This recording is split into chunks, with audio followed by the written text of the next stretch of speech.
ഒട്ടും തന്നെ ക്രൗഡഡ് ഇല്ലാത്ത എന്നാൽ ജസ്റ്റ് 10 രൂപ എൻട്രി ടിക്കറ്റിൽ നമുക്ക് വളരെയധികം റിലാക്സേഷൻ തരുന്ന നെയ്യാർ ഡാമും അതിൻ്റെ സ്പിൽവേയും വാച്ച് ടവറും റിസർവോയറും സറൗണ്ടിങ്സുമാണ് നമ്മൾ ഇന്ന് പരിചയപ്പെടാൻ പോകുന്നത്. ട്രിവാൻഡ്രത്ത് നിന്ന് ഡയറക്റ്റോ അല്ലെങ്കിൽ കാട്ടാക്കടയിൽ നിന്ന് വന്ന ഈ കൃത്യമായ ഇടവേളകളിൽ നിങ്ങൾക്ക് എപ്പം വേണമെങ്കിലും നെയ്യാർ ഡാമിലേക്ക് എത്തിച്ചേരാവുന്നതാണ്. ട്രിവാൻഡ്രത്ത് നിന്ന് ഡയറക്റ്റ് ആണ് വരുന്നതെന്നുണ്ടെങ്കിൽ 30 കിലോമീറ്റർ ആണ് ടോട്ടൽ ഡിസ്റ്റൻസ് വരുന്നത്. ഞാൻ സ്റ്റോപ്പിൽ ഇറങ്ങിയതിന് ശേഷമുള്ള ഫ്രണ്ട് വ്യൂ ആണ് നെയ്യാർ ഡാമിൻ്റെത്. ടിക്കറ്റ് കൗണ്ടർ ഡീറ്റെയിൽസ് ആണ് ഈ കൊടുത്തിരിക്കുന്നത്. ഇവിടെ ഒരു സ്വിമ്മിംഗ് പൂൾ ഉണ്ട്. അതുപോലെ അഡൽറ്റിനാണെന്നുണ്ടെങ്കിൽ 10 റുപ്പീസ് മാത്രമേ ഉള്ളൂ. പിന്നെ ഫോട്ടോഗ്രാഫി ബാക്കി കാര്യങ്ങൾക്കൊക്കെ ഡിഫറൻറ്റ് റേറ്റ് ആണ് വരുന്നത്. ഈ ബോർഡിൽ കാണുന്നത് പോലെ തന്നെ ഇത്രയധികം സൗകര്യങ്ങളും കാഴ്ചകളും നമുക്ക് കാണാനുണ്ട്. ലെഫ്റ്റ് സൈഡിലേക്ക് പോവുകയാണെന്നുണ്ടെങ്കിൽ ചെറിയൊരു ഗാർഡൻ നമുക്ക് കാണാം. പറഞ്ഞതുപോലെ തന്നെ വളരെ കാമായിട്ടുള്ള ഒരു ഡാമാണ്. One of the calmest dam in Kerala എന്നറിയപ്പെടുന്നത് ഈ ഒരു നെയ്യാർ ഡാമിനെയാണ്. ഈ ഒരു ഗാർഡനിൽ കുറേയധികം സ്റ്റാച്യൂസ് കാര്യങ്ങൾ വെച്ചിട്ടുണ്ട്. ഈ ഒരു ടൈഗറിനെ വെടിവെച്ച് വീഴ്ത്തുന്ന ഒരു വേട്ടക്കാരനെ കാണാം. ആ ലെഫ്റ്റ് സൈഡിലൂടെ വന്നാലും റൈറ്റ് സൈഡിലൂടെ വന്നു കഴിഞ്ഞാലും നമുക്ക് ഡാമിൻ്റെയും ആ ഒരു ഗാർഡൻ സൈഡിലോട്ട് എല്ലാം എത്താനായിട്ട് കഴിയും.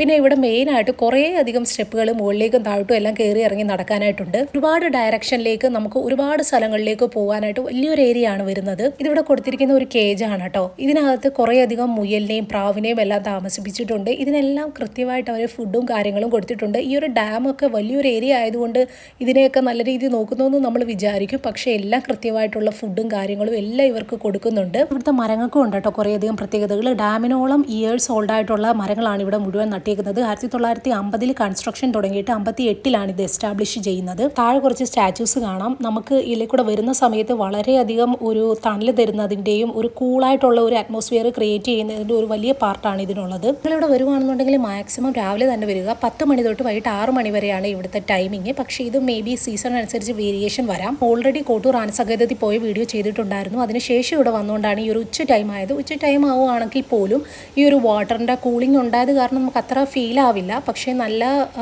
വെയിലൊക്കെ ഉള്ള ടൈം ആണെന്നുണ്ടെങ്കിൽ നമുക്ക് ചൂടുണ്ടാവും. മാത്രമല്ല ഞാൻ ഈ വീഡിയോ എടുത്തേക്കുന്നത് ഒരു മൺസൂൺ സീസണിനൊക്കെ കുറേ കഴിഞ്ഞിട്ടാണ്. സോ നിങ്ങളൊരു ഡ്രൈ ടൈമിലൊക്കെയാണ് വരുന്നതെന്നുണ്ടെങ്കിൽ മാക്സിമം വളരെ രാവിലെ തന്നെ വരാനായിട്ട് നോക്കുക. ദെൻ പറഞ്ഞതുപോലെ തന്നെ മാക്സിമം മൺസൂൺ ടൈം വരുന്നതായിരിക്കും ഏറ്റവും ബെറ്റർ. ഏറ്റവും ബെസ്റ്റ് വ്യൂ തരുന്നതും അപ്പോൾ തന്നെയായിരിക്കും. എടുത്തു പറയാനുള്ള ഒരേ ഒരു കാര്യം, ഡാം ഓൾറെഡി ഡേഞ്ചറാണ് എങ്കിൽ പോലും മൺസൂൺ ടൈമിൽ വളരെയധികം ഡേഞ്ചറാണ്. നല്ല ലെൻസ് വെച്ചോ ഇത്ര നല്ല ഡിവൈസ് വെച്ചിട്ടോ നമ്മൾ ക്യാപ്ചർ ചെയ്യാൻ ശ്രമിച്ചു കഴിഞ്ഞാലും അതിൻ്റെ ഫുൾ ബ്യൂട്ടി നമുക്ക്, അതിൻ്റെ ഫുൾ സ്കെയറി ആയിട്ടുള്ള ആ കാര്യം നമുക്ക് ക്യാപ്ചർ ചെയ്ത് എടുക്കാൻ കഴിയില്ല എന്നാണ് ഞാൻ വിശ്വസിക്കുന്നത്. സോ മൺസൂണിൽ പോകുന്നവർ അല്ലാതാണെങ്കിലും നിങ്ങൾ നന്നായിട്ട് ശ്രദ്ധിക്കുക.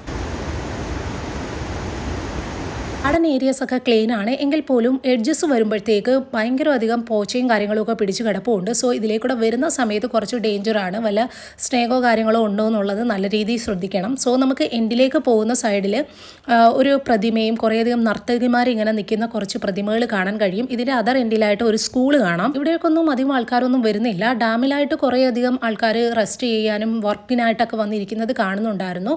ഈ പറഞ്ഞതുപോലെ തന്നെ മുകളിലേക്ക് സ്റ്റെപ്പുകളാണ്. പല പല തട്ടുകളായിട്ട് ഇതിൻ്റെ മുകളിലേക്ക് നമുക്ക് കയറി പോകാവുന്നതുമാണ്. ഒരു സ്ട്രെയിറ്റ് ഈ കാണുന്ന പാത്തിലൂടെ നിങ്ങൾക്ക് ഡാം ടോപ്പിലേക്കും എത്താം. ഡാം റിസർവോയർ സൈഡിലേക്ക് നമ്മൾ നീങ്ങുമ്പോഴത്തേക്ക് മൗണ്ടൻ കാര്യങ്ങളൊക്കെ നമുക്ക് നന്നായിട്ട് കുറച്ചും കൂടെ വിസിബിലിറ്റി കിട്ടും. ഗാർഡൻ ഏരിയയിലൊക്കെ ഒരു പ്രത്യേകതയുണ്ട് കേട്ടോ. ഇവിടെ നിങ്ങൾക്ക് വളരെ റെയർ ആയിട്ടുള്ള ബേർഡ്സിനെയൊക്കെ സ്പോട്ട് ചെയ്യാവുന്നതാണ്. പക്ഷേ നിങ്ങൾ നോർമലി കാണുന്ന സമയത്ത് അതൊരു നോർമൽ ബേർഡ് ആണെന്ന് കരുതിയിട്ട് നിങ്ങൾ ശ്രദ്ധിക്കാതെ പോകുന്നുണ്ടാവും. കൂടുതലും മൈഗ്രേറ്ററി ബേർഡ്സിനെ ആയിരിക്കും കാണുന്നത്. സോ ഇത് നിങ്ങളുടെ മൈൻഡിൽ വെച്ചേക്കുക. ഫാമിലിയെയും കപ്പിൾസിനെയും സമാധാനമായിട്ട് വന്ന് ജോലി ചെയ്യാൻ വേണ്ടി ലാപ്ടോപ്പായിട്ടൊക്കെ വന്നിരിക്കുന്ന കുറച്ച് ആൾക്കാരെയൊക്കെ നിങ്ങൾക്ക് കാണാം. ഇവിടെ വളരെ കുറവാണ്. പിന്നെ ഈ ഒരു ഏരിയയിൽ നമുക്ക് നടന്നു പോകണം. ഇവിടെ ഇരിക്കാനൊന്നും കഴിയില്ലെന്നറിയാമല്ലോ. നമ്മുടെ ഗാർഡൻ പവലിയൻ ഏരിയയിലാണ് നമ്മൾ റെസ്റ്റ് ചെയ്യുന്നത്. ഡാം കയറുന്നതിന് മുമ്പായിട്ട് ലെഫ്റ്റ് സൈഡിൽ ഒരു അമ്പലമുണ്ട്. അവിടെ ചെന്ന് പ്രാർത്ഥിക്കുകയൊക്കെ ചെയ്യാം കേട്ടോ. ഇത് പിന്നെ സാങ്ച്വറി ഏരിയാസ് ആണ്. ഈ ഒരു ഡാം എന്ന് പറയുന്നത് നെയ്യാർ വൈൽഡ് ലൈഫ് സാങ്ച്വറിയുടെ ഒരു പാർട്ട് തന്നെയാണ് വരുന്നത്. സെൻട്രൽ വരുമ്പോഴത്തേക്ക് നമുക്ക് സ്പിൽവേയും ഗേറ്റും കാര്യങ്ങളും ഒക്കെ കാണാം. ഈ ഒരു ചെയിൻ്റെ ഏരിയയിൽ പോലും ആൾക്കാർ വന്നിട്ട് അവരുടെ പേരും കാര്യങ്ങളും വളരെ ഡേഞ്ചർ ആയിട്ടുള്ള കാര്യങ്ങളാണ് അതിനകത്ത് കയറി നിന്ന് എഴുതിയേക്കുന്നത് കണ്ടു. ഡാമിൻ്റെ റിസർവോയർ എന്ന് പറയുന്നത് ഒട്ടും സേഫ് അല്ലാത്ത ഒരു സോണാണെന്ന് അറിയാമല്ലോ. സോ മാക്സിമം ഇങ്ങനത്തെ ആക്ടിവിറ്റി ഒക്കെ ഒഴിവാക്കുക. ആ കാണുന്നതാണ് കാളിപ്പാറ. അതിൻ്റെ മുകളിലായിട്ട് ചെറിയൊരു ക്ഷേത്രമുണ്ട്. പോയ ടൈമിൽ സ്പിൽവേ ഒക്കെ ഓൾറെഡി ഓപ്പൺ ആയിരുന്നത് കൊണ്ട് തന്നെ നല്ലൊരു സൈറ്റിംഗ് ആയിരുന്നു. ഇപ്പോൾ പറഞ്ഞ ഗാർഡൻ ഏരിയ ആണ് കേട്ടോ ഈ കാണുന്നത്. പിന്നെ റിസർവോയർ നോക്കുകയാണെന്നുണ്ടെങ്കിൽ നിങ്ങൾക്ക് ദൂരെ കാണുന്ന ആ ഒരു സാങ്ച്വറി അതാണ് ആ വൈറ്റ് എഴുതിയേക്കുന്നതാണ് ലയൺ സഫാരി പാർക്ക്. ഇപ്പോൾ അത് ഇല്ല, അവിടെ ലയണോ കാര്യങ്ങളോ ഒന്നുമില്ല. നമ്മൾ പവലിയനിലേക്കാണ് പോകുന്നത്. മിക്കവരും വന്നിട്ട് ഡാമോ അല്ലെങ്കിൽ ആ ഗാർഡൻ പരിസരം മാത്രമേ ഉള്ളൂ കാണാൻ എന്ന് കരുതിയിട്ട് പോവും. പക്ഷെ അത് മാത്രമല്ല, മസ്റ്റായിട്ട് വന്നിരിക്കേണ്ടത് ഈ ഒരു ഏരിയയും അതുപോലെ ആ ഒരു വാച്ച് ടവറിന്റെ മുകളുമാണ്. ഇതാണ് വാച്ച് ടവർ. ഫോറസ്റ്റിനെ മോണിറ്റർ ചെയ്യാനും ഫയർ ഫയറോ ആനിമൽ എന്തെങ്കിലും പ്രശ്നങ്ങളുണ്ടോ റിസർവോയറിൻ്റെ എഡ്ജൊക്കെ നോക്കാനായിട്ട് ഫോറസ്റ്റ് ഉദ്യോഗസ്ഥർ മുൻപ് കയറി നിന്നിരുന്ന ഒരു ഏരിയ ആയിരുന്നു ഇത്. ഇപ്പം വിസിറ്റേഴ്സും വന്ന് ഇതിൻ്റെ ടോപ്പിൽ കയറാറുണ്ട്. ഇതിൻ്റെ പ്രത്യേകത എന്ന് പറയുന്നത് 360 ഡിഗ്രിയിൽ നമുക്ക് ഒരു വ്യൂ തരുന്നതാണ്. ഒരു ടവർ ആയതുകൊണ്ട് തന്നെ ഏറ്റവും ഹയസ്റ്റ് പോയിന്റ് ആയതുകൊണ്ട് തന്നെ നല്ലൊരു കൂളിങ്ങും അതേപോലെ തന്നെ ബെസ്റ്റ് വ്യൂ 360 ഡിഗ്രിയിൽ മൊത്തത്തിൽ നിങ്ങൾക്ക് കാണാൻ സാധിക്കുന്നത് ഈ ഒരു ടവറിൻ്റെ മുകളിലാണ്. പക്ഷേ മെജോറിറ്റി ആൾക്കാരും മിസ് ചെയ്ത് കയറാതെ പോകും. ഇതാണ് സ്ക്വയർ ഷേപ്പിലുള്ള ഈ ഒരു ടവറിന്റെ ടോപ്പ്. ഡാമിന്റെ എഡ്ജ് ഭാഗമൊക്കെ കാട് പിടിച്ച് കിടക്കുന്നുള്ളൂ എങ്കിലും വരുന്ന വിസിറ്റേഴ്സ് ഒക്കെ ശരിക്കും ബോട്ടിൽസും വേസ്റ്റും ഒക്കെ പല ഭാഗങ്ങളിലായിട്ടിട്ട് ശരിക്കും വൃത്തികേടാക്കി വെച്ചിട്ടുണ്ട്. ദൂരെ കാണുന്ന ഈ മലനിരകൾ എന്ന് പറയുന്ന ജസ്റ്റ് ഒരു മലനിരകളല്ല, വെസ്റ്റേൺ ഗാർഡ്സ് ആണ്. ബയോഡൈവേഴ്സിറ്റി ഒരുപാടുള്ള യുനെസ്കോയുടെ പൈതൃക പട്ടികയിൽ ഇടം പിടിച്ചിട്ടുള്ള ഒരിടം. കാണുന്നതെല്ലാം തന്നെ റിസർവോയറിന്റെ പാർട്ടാണ്. ഗ്രാവിറ്റി ഡാമാണ് നമ്മുടെ നെയ്യാർ ഡാം. നല്ല മൺസൂൺ ഒക്കെ വരുന്ന സമയത്ത് നമ്മുടെ നെയ്യാറ്റിൻകര കോസ്റ്റൽ ഏരിയാസിനെയൊക്കെ നല്ല രീതിയിൽ പ്രൊട്ടക്ട് ചെയ്യുന്നതിൽ ഒരു വലിയ പാർട്ടാണ് കേട്ടോ ഈ ഒരു റിസർവോയറിന് നമ്മളുടെ ഡാമിനുള്ളത്. പറഞ്ഞതുപോലെ തന്നെ ജസ്റ്റ് ഒരു ഇറിഗേഷൻ പ്രൊജക്റ്റ് ആയിട്ടാണ് ഈ ഒരു ഡാം പണിഞ്ഞതെന്നുണ്ടെങ്കിലും ഒരുപാട് നമ്മളുടെ വില്ലേജസിനെയൊക്കെ പ്രൊട്ടക്ട് ചെയ്യുന്ന തരത്തിലേക്കാണ് ഇതിപ്പം നിലകൊള്ളുന്നത്. അവരുടെ മുകളിൽ നിൽക്കുന്ന സമയത്ത് ഒരു ചേച്ചി വന്നിട്ട് 2 പട്ടിക്കുഞ്ഞുങ്ങൾക്ക് ആഹാരം കൊടുക്കുന്നതാണ് ഈ കാണുന്നത്. നിങ്ങൾ ഇവിടേക്ക് വരികയാണെന്നുണ്ടെങ്കിൽ മാക്സിമം എന്തെങ്കിലും പട്ടികൾക്ക് കൊടുക്കാനായിട്ട് കരുതുക. ഈ കുഞ്ഞുങ്ങളെയല്ല ഞാൻ പറയുന്നത്, കാരണം അവിടുത്തെ ജീവനക്കാർക്ക് അവർക്ക് വേണ്ടിയിട്ട് എന്തെങ്കിലുമൊക്കെ കൊടുക്കാറുണ്ട്. പക്ഷേ ഇവിടെ ഉള്ള പട്ടികൾ എന്ന് പറയുന്നത് ശരിക്കും എല്ലും തോലായിട്ടാണ് കിടക്കുന്നത്. നമുക്ക് അവിടെ നിന്ന് വാങ്ങിച്ച് കൊടുക്കാൻ പോലുള്ള സാധനങ്ങൾ, ഇങ്ങനെ ഉപ്പിലിട്ട സാധനങ്ങളൊക്കെ മാത്രമേ അവിടെ ഉള്ളൂ. നിങ്ങൾക്ക് വീട്ടിൽ നിന്ന് വരികയാണെന്നുണ്ടെങ്കിൽ അല്ലെങ്കിൽ നിങ്ങൾക്ക് എന്തെങ്കിലും കയ്യിൽ കരുതാനായിട്ട് കഴിയുമെങ്കിൽ നിങ്ങൾ കൊണ്ടുവരിക ഇതിന് കൊടുക്കാനായിട്ട്. നിങ്ങൾ ഇവിടെ വരുമ്പോൾ നിങ്ങൾക്ക് മനസ്സിലാവും എന്തുകൊണ്ടാണ് ഞാനത് പറഞ്ഞതെന്ന്. അവയെ കാണുമ്പോൾ കാണുന്ന ഗ്രീൻ ബോർഡ് നിങ്ങളൊന്ന് സ്ക്രീൻഷോട്ട് ചെയ്ത് സൂം ചെയ്ത് നോക്കുകയാണെന്നുണ്ടെങ്കിൽ ഇവിടുത്തെ പ്രധാനപ്പെട്ട കാര്യങ്ങളൊക്കെ കാണാം. ഈ കാണുന്നത് ഒരു ഇൻഫോർമേഷൻ സെൻ്റർ ആണ്. പിന്നെ എനിക്ക് ഒരുപാട് ഇഷ്ടപ്പെട്ട ഒരു ഏരിയ ഈ ഒരു ഏരിയ ആണ് കേട്ടോ. ഇവിടെ നമുക്ക് ബോട്ടിംഗ് അതുപോലെ തന്നെ ഉണ്ട്. കുറച്ചധികം ആൾക്കാരായിട്ടോ ഫാമിലിയായിട്ടോ ഫ്രണ്ട്സായിട്ടോ ഒക്കെയാണ് വരുന്നതെന്നുണ്ടെങ്കിൽ അങ്ങനെ പ്ലാൻ ചെയ്യുവാണെന്നുണ്ടെങ്കിൽ ഇതൊരു നല്ലൊരു ബോട്ടിംഗ് എക്സ്പീരിയൻസ് ആയിരിക്കും. റിസർവോയറിന് മുകളിലേക്കുള്ള ജസ്റ്റ് ഒരു യാത്ര മാത്രമല്ല, നിങ്ങൾക്ക് ഭാഗ്യം ഉണ്ടെന്നുണ്ടെങ്കിൽ എഡ്ജസിലായിട്ട് ഒരുപാട് ആനിമൽസിനെ നിങ്ങൾക്ക് സ്പോട്ട് ചെയ്യാനായിട്ടും സാധിക്കും. ഒരു റിസർവോയറിന് മുമ്പായിട്ട് ഇവിടെ ഒരു ഫോറസ്റ്റ് തന്നെയായിരുന്നു. സോ ഒരു റിസർവോയർ വന്നതിന് ശേഷം അതെല്ലാം സബ്മേർജ്ഡ് ആയി പോയി. ഇന്നും ഈ ഒരു വാട്ടർ ലെവൽ താഴുകയാണെന്നുണ്ടെങ്കിൽ അതിന്റെ അവശിഷ്ടങ്ങളൊക്കെ കാണാം, മരക്കുറ്റികളൊക്കെ കാണാം എന്നാണ് പറയുന്നത്. അതായത് റിസർവോയറിന്റെ താഴെ ഒരു സബ്മേർജ്ഡ് ഫോറസ്റ്റ് ഉണ്ട് എന്നർത്ഥം. മുകളിലേക്ക് ക്രൊക്കഡൈൽ പാർക്കിലേക്ക് പോകാനുള്ള റൂട്ടാണ് കേട്ടോ ഇത്. ബോട്ടിങ്ങിന്റെ ഫ്രണ്ട് ഏരിയ എനിക്ക് ഭയങ്കരമായിട്ട് ഇഷ്ടപ്പെട്ടു എന്ന് ഞാൻ പറഞ്ഞല്ലോ. അതെന്തുകൊണ്ടാണെന്ന് ഞാൻ കാണിക്കാം.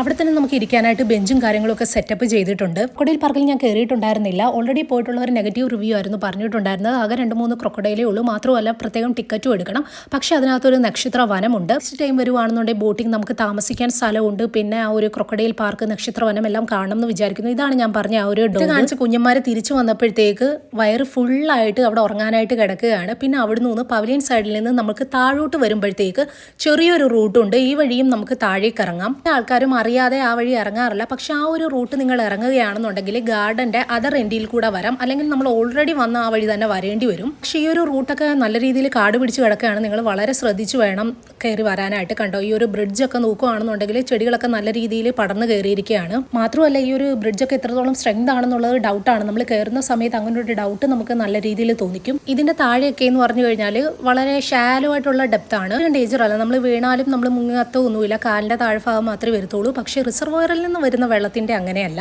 മറ്റേ എൻഡിൽ നിന്നും ഇതുപോലെ തന്നെ നമുക്ക് കാണാവുന്നുണ്ടെങ്കിലും ഈ എൻഡാണ് കുറച്ചും കൂടെ ബെറ്റർ. വെള്ളത്തിന്റെ ഫോഴ്സ് ഒന്ന് കേട്ട് നോക്കും.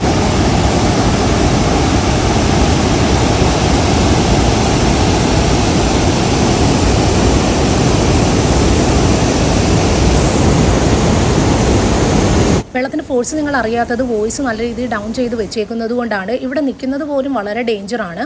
പക്ഷേ കുറച്ച് ആൾക്കാരൊക്കെ വന്ന് ഓൾറെഡി കണ്ടു പോകുന്നുണ്ട്. പക്ഷേ നിങ്ങൾ വളരെ കെയർഫുൾ ആയിരിക്കണം. ആ ഒരു എൻഡ് നോക്കുകയാണെന്നുണ്ടെങ്കിൽ അവിടെ കൈവരിയില്ല. മാത്രമല്ല ഈ ഒരു മരവും അതേപോലെ നിങ്ങളൊരു റീലോ ഫോട്ടോ എടുക്കുകയോ ഒക്കെ ആണെങ്കിൽ നല്ലൊരു ബെറ്റർ വ്യൂ ആണ്. അതിൻ്റെ അതിശക്തമായിട്ടുള്ള ഫോഴ്സ് കാരണം വാട്ടറിൻ്റെ ആ ഒരു കളർ പോലും എനിക്ക് കിട്ടാതെ ആദ്യം എടുത്തൊരു ഷോട്ടായിരുന്നു കേട്ടോ ഇത്. മുമ്പ് പറഞ്ഞതുപോലെ തന്നെ എത്ര ഷോട്ട് എടുത്തു കഴിഞ്ഞാലും ഇതിൻ്റെ ഒരു സ്കെയറി പാർട്ട് എനിക്ക് കാണിക്കാനേ സാധിക്കുന്നില്ല. സോ നിങ്ങൾ നല്ല മൺസൂണിൽ, ഹെവി മൺസൂണിലാണ് നിങ്ങൾ വരുന്നതെന്നുണ്ടെങ്കിൽ നല്ല കെയർഫുള്ളായിട്ട് തന്നെ മാക്സിമം വരിക. അപ്പോൾ ഒരു വെള്ളം പർട്ടിക്കുലർ ഫോഴ്സിൽ താഴേക്ക് വീണ് കഴിഞ്ഞാൽ പിന്നെ നോർമലി റിവർ ഒഴുകുന്ന പോലെ തന്നെ അതങ്ങ് പോയിക്കൊണ്ടിരിക്കുകയാണ്. പക്ഷേ നല്ല ഡെപ്ത് ആണ് ഈ ഒരു ഏരിയയിൽ വരുമ്പോഴത്തേക്ക്. എല്ലാം നമുക്ക് ഇരിക്കാനായിട്ടുള്ള ബെഞ്ചസും ഡാമിൽ നിന്ന് വരുന്ന വെള്ളം നല്ല രീതിയിൽ കാണാനും എടുക്കാനും ഒക്കെ ഇതാണ് നല്ലതെന്നുണ്ടെങ്കിലും ഇരിക്കാനും റിലാക്സേഷൻ ഒക്കെ പറ്റിയ സ്ഥലം അപ്പുറത്തെ എൻഡ് തന്നെയാണ്. ഈ ബ്രിഡ്ജ് ഞാൻ ഓൾറെഡി കാണിച്ചല്ലോ. എന്നാൽ ഡാമിന്റെ വെള്ളത്തിന് മുകളിൽ കൂടെ വരുന്ന 2 ബ്രിഡ്ജാണുള്ളത്. ഒന്ന് ഈ നടക്കുന്ന ബ്രിഡ്ജും അങ്ങ് അറ്റത്ത് കാണുന്ന ഈ ഒരു ബ്രിഡ്ജും. 4 പില്ലറുള്ള ആ ഒരു ബ്രിഡ്ജിൽ നിന്നും നമുക്ക് ഒരുപാട് ആൾക്കാർ വന്നിട്ടും അവിടെ നിന്നാണ് വീഡിയോ എടുക്കുന്നത്. നല്ലൊരു ബെസ്റ്റ് ഷോട്ടാണ് കിട്ടുന്നത്. പിന്നെ സ്വിമ്മിംഗ് പൂൾ ഉണ്ടെന്ന് പറഞ്ഞല്ലോ. അവിടെ നമുക്ക് എപ്പോഴും ഒന്നും എൻട്രി ഇല്ല. ഇവിടെ ടൈമിംഗ് കൊടുത്തിട്ടുണ്ട്. നിങ്ങൾ സൂം ചെയ്ത് നോക്കുകയാണെന്നുണ്ടെങ്കിൽ ആ ടൈമിങ്ങിൽ വരിക. പ്രത്യേകം ടിക്കറ്റും ഉണ്ട്. ആ ടിക്കറ്റ് എടുത്തിട്ട് മാത്രമേ അതിനകത്തോട്ടുള്ള എൻട്രി ഉള്ളൂ. ഇവിടെ നിന്ന് എക്സിറ്റ് ചെയ്തിട്ട് ഞാൻ അടുത്ത പോയിട്ടുണ്ടായിരുന്നത് ഫിഷറീസ് ഡിപ്പാർട്ട്മെൻറ്റിൻ്റെ അക്വേറിയത്തിലോട്ടായിരുന്നു. അത് വെർത്തായിരുന്നു, 100% വെർത്തായിരുന്നു. നിങ്ങൾ വരികയാണെന്നുണ്ടെങ്കിൽ 25 റുപ്പീസ് മാത്രമേ ഉള്ളൂ. മസ്റ്റായിട്ടും കയറി കാണണം. അതിൻ്റെ ഡീറ്റെയിൽസ് നെക്സ്റ്റ് വീഡിയോയിൽ ഇടാം. അപ്പോൾ ഇത്രയേ ഉള്ളൂ. ഇത്രയും നേരം കണ്ടതിന് താങ്ക് യു.